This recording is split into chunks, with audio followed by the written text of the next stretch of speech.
মা মেয়ের ভালোবাসা। উফ কি ঠান্ডা পড়েছে, একটা চাদরও নেই যে সকালবেলাতে গায়ে দিয়ে কাজ করব। এটা কি? এটা তো রিয়ার চাদর। রিয়া তো বেলা করে ঘুম থেকে ওঠে। আমি বরং চাদরটা গায়ে দিয়ে কাজগুলো সেরে ফেলি। সকালবেলাতে এই ঠান্ডাতে আমি আর পারছি না। যাই কাজগুলো করে নি। দিদি, তুমি আমার চাদর গায়ে দিয়েছো কেন? আমার চাদরটা তো ছিঁড়ে গেছে। সকালবেলায় খুব ঠান্ডা লাগছিল, তুই তো বেলা করে ঘুম থেকে উঠিস, তাই ভাবলাম। হ্যাঁ, তাই ভাবলে আমার চাদরটা গায়ে দিয়ে নোংরা করবে? তুমি যে আমার চাদরটা গায়ে দিয়েছো, তুমি জানো চাদরটার দাম কত? দাও আমার চাদর। নিজে তো কেনার সামর্থ্য নেই, আমার চাদরটা গায়ে দিয়ে নোংরা করছো। মা, আমি তোমার জন্য একটা জিনিস এনেছি। কি রে মা, কি জিনিস এনেছিস? চাদর?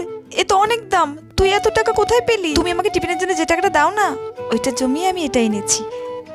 আমার মানু কত বড় হয়ে গেছে, মায়ের কষ্ট বুঝতে শিখে গেছে। এর সাথে প্লিজ সাবস্ক্রাইব করে যেও।